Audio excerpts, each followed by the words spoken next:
everybody, it's Aurora YJ here, coming at you with another Archetype review series. I finally made it on time. I keep going to bed like right before they drop, or like when new support drops, and it's really been ticking me off.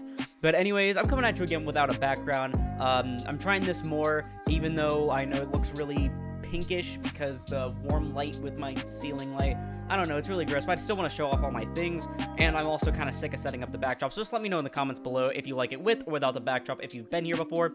But regardless, today we're going to be looking at a brand new archetype that just dropped in Dimension Force, or that will be dropping in Dimension Force, and these are apparently called Therions, even though the other site says like Sun Lions or something, I don't know.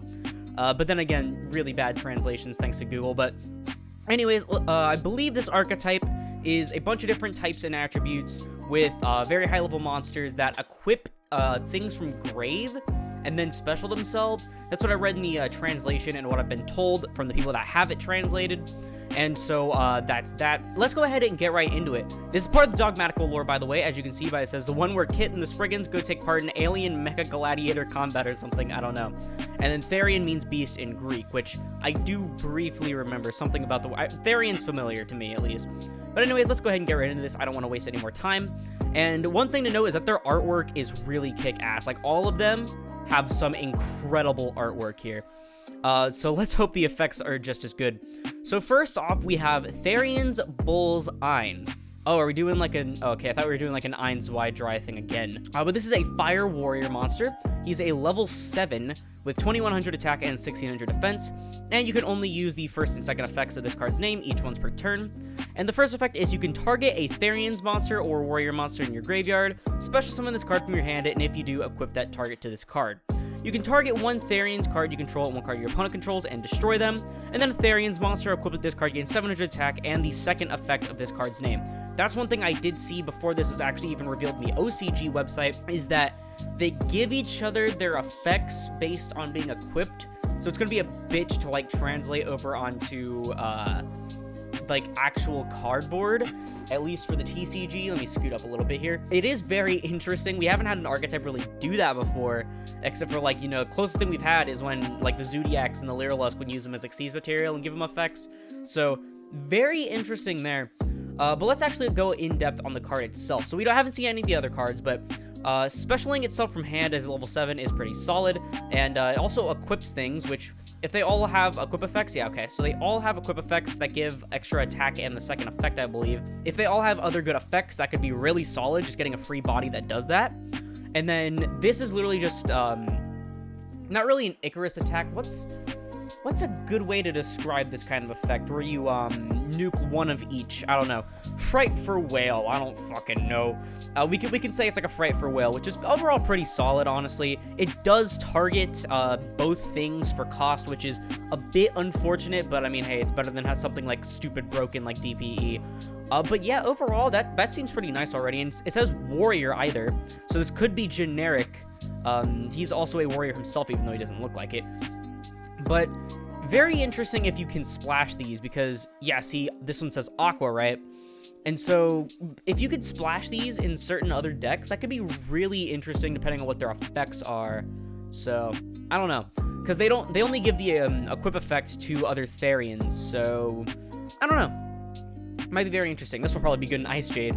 This one is Therions Leaper Fam. Fucking fam. It's a water aqua with 1400 attack and 2500 defense. That was a fire, right? I think I said that. I don't know. But this is a water aqua with 1400 attack, 2500 defense, and you can only use the first and second effects of these cards' name once per turn, and it has the same third effect as the other one. This one says you can do the same thing as the first one, except you target a Therions or an aqua. And then during your opponent's turn, quick effect, you can target a Therions card and your spell and trap zone, and one card your opponent controls, and return them to the hand. And so basically they have 5 monsters, 3 spells, 2 traps, like most archetypes when they premiere, and they'll probably get one of each in the next core set or something. I don't know. Honestly, this is a pretty good effect, actually. Yeah, because it says 1 card, right? Yeah, that one also says 1 card, so this being a quick effect might end up just making it overall better than Bull. I don't know, actually, because like honestly, I believe bouncing is one of the strongest removals in the game. It's not quite shuffling, but I do think it's better than destroying in a lot of cases. I don't know, because this one you have to bounce a back row, but the fact that you get to bounce it is really nice, because I know they have a field spell. I do know that. And so that's very interesting to think about, depending on what the rest looks like. Also, can we stop and think about how this actually looks like a mixture of Nightmare Mermaid and then, like, the virtual world monsters? I think that's really funny. So yeah, both of these are really solid removal, honestly, especially because this is a quick effect, so it's basically just a slightly better or slightly worse, however you look at it, double Dragon Lords. So, I don't know. Next up, we have Therion's Duke Jewel. It's a light psychic with 2100 attack, 2800 defense. This is a level 8. And you can only use the first effects of this card's name once per turn. I think both of the effects are I think it's supposed to be like the last... Yeah. I think all of them are supposed to be like that. So you can only use the first and second effect once per turn. You can target blah, blah, blah. Therions are a psychic, and then special and equip that target. And then while you control an equip card, Therion monsters you control cannot be destroyed by your opponent's card effects. Well, overall, that's not really that bad. It's like all opponent's card effects, not just like monsters or spells and traps. So, yeah, this honestly, like, it looks like it'd be a protecting card. Like, look at that. He looks like Wrecking Ball from Overwatch. Yeah, honestly, this seems pretty solid. It's not as good as these two being removal. However, I wouldn't say he's bad at all. I'd say he's pretty good. You know what? I'm sorry. I just realized that this is not stretched out properly. Yeah, this isn't stretched out properly. That might end up looking bad. I'm really sorry about that. Blanket Protection might be like a one-of or something. I don't know. We'd have to see actually how the archetype fully fleshes out, and how people come up with builds and stuff. If there's one thing you should never trust me for, it's when a new archetype comes out and you're looking for a build. I'm terrible, as you might have seen from my Sword Soul stream. It's very bad. But yeah, and then, like I said, they all have the first and third effects, like, exactly the same, except the first effect having a different type. But like I said, I don't think these will be splashed very much, depending on the deck. I don't know. But it could be interesting. Like, this might be fine, actually, in Punk. Yeah, because they have level 8s and then, like, level 3s, right? And they want to make a level 11 Synchro? That's right, yeah. Yeah, so this might actually be used in Punk, which is really funny, in my opinion. But anyways, this one's a plant, obviously. You can tell, look at the rose bullshit. But this is Therion's Lily Borea. It's a wind plant. A wind plant, that's interesting. It's a level 8 with 2400 attack and 2500 defense, so more balanced stats than all the others, it looks like. And then you can only use the first thing, blah, blah, blah. Target Therions are a plant. The equip effect is you can send a card from your hand or field to the graveyard to add a Therion spell or trap from the deck to the hand. I'm assuming this one... Oh, no, this one actually looks different. I was going to say, maybe the other one searches a monster or something. So adding a Therion spell or trap. Let's hope their spells and traps are good, because this could be really nice. Sending a card from hand or field to the grave. That could actually come up a lot, actually, because you dump one, right? And then you special one from a hand by equipping that, and then you send another from your hand to search, and then if they have like a searching spell or whatever, that's even better, because then you can activate that searching spell and then search another one, and then the thing you sent for this effect, you can equip to the thing in your hand and special that for 2 free bodies. Also, they don't have any extra deck monsters, which I find interesting, because, you know, they could have Xyz monsters, but, you know, honestly, I'd rather they not. I like big main deck boss monster stuff. That's why I play Dino. Yeah, searching spell and trap is really nice, even if it is a bit clunky in the form of a large monster. Regardless, though, this is their final monster. Yep, I believe this is supposed to be their big boss monster. This is Therion's King Regulus. You can tell it's obviously supposed to be like a lion or something. It is an Earth Machine. I mean, yeah, Earth Machine sounds pretty good. Level 8, 2800 attack at 1600 defense. And same... first and third effects, this one time with the machine, so it might be even more splashable. And when your opponent activates a card or effect, quick effect, you can send a Therion's monster card from your hand or field to the graveyard to negate the effect. Alright, so we have an Omni Negate here on a boss monster, so that's actually really nice because you can give it to multiple monsters. I'm really interested in this whole, like, equipping and gaining the effect mechanic, because you can just put this on any of their other monsters, and then you get that negate. And then I believe you also get the second effect as well. So you could have this with this equipped, or vice versa, preferably this with this equipped. And then not only can you once per turn just like search a back row, you can also just have a negate as well, which is honestly really solid. Also 2800 attack, really nice for a boss monster. Anything that's like 28 or 2500 or above usually is pretty nice for a boss monster, preferably 2800 or above. I think in terms of the monsters so far, the only issue I'm having is that they're all high level. Like, they don't have a single monster under level 7. That can be really difficult for actually getting these bodies on board, or at least getting more than 1 or 2 per turn, because unless you have this equipped so far, it doesn't even look like a Protect the Castle. So I don't really know how that's going to work out, or if we have more support planned where they do get lower levels, but having a bunch of only high-level monsters, as you can probably tell with like Hazy Flames, is not a very good idea. So I'm hoping that it isn't too hard to actually get things engraved to start spamming the board with these guys in your hand. But that's it for the monsters. Let's go ahead and get right into the back row. So first off, we have their field spell with a very pretty artwork. Look at that. I don't even know how to describe this. This is Therion's Ring, the Colosseum Saucer. That's so weird. But alright, so the field spell says you can only activate one with this card's name per turn. When this card resolves, you can add a Therion's monster from your deck to your hand. Okay, so it's a typical activate field spell, search a monster, much like Trickstar, by the way, free light stage. And then once per turn, if a monster or monsters you control will be destroyed by battle, you can send one Therions card or one Perpetual Engine Argyros system from your deck to the graveyard instead. That can be really nice for dumping things, actually. And then once per turn, when a monster is destroyed by battle and sent to the graveyard, you can target a Therion's monster in your graveyard and add it to your hand. Alright, so this seems like it's so far an okay method of sending things to the grave.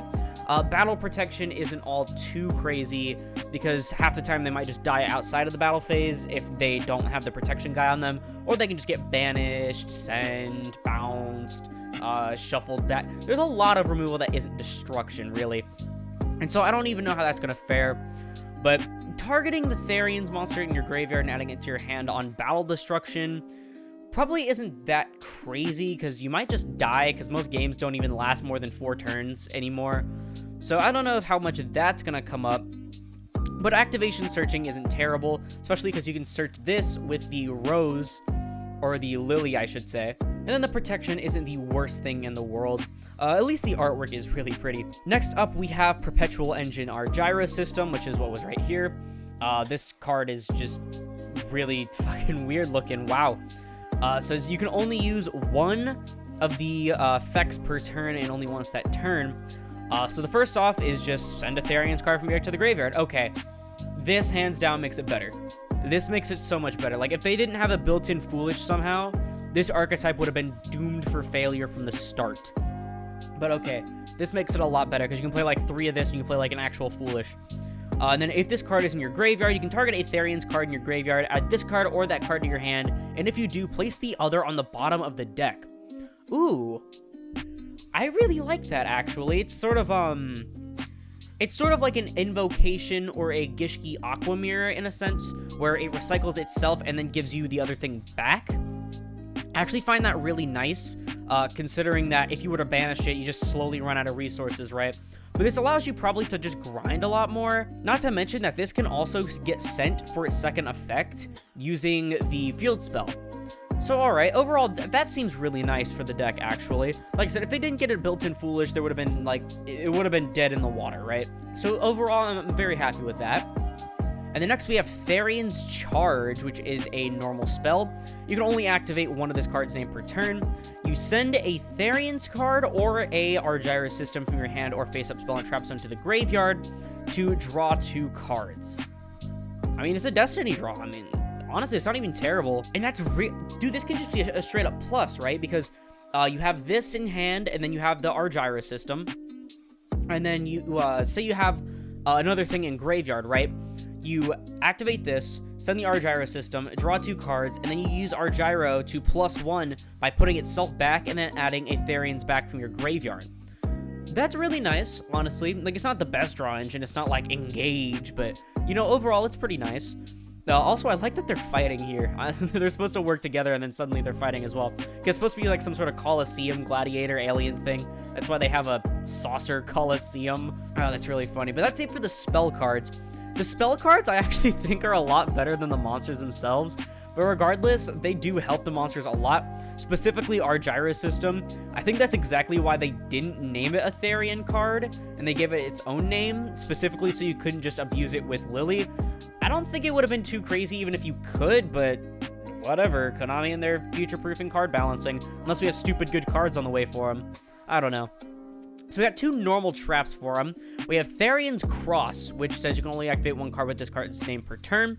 When your opponent activates a monster effect while you control a Therions monster, activate one of these effects, or if you have Argyros system in your graveyard, you can activate both in sequence. So you can negate the effect, or banish that monster, or if you have Argyro in your grave, you can negate and banish.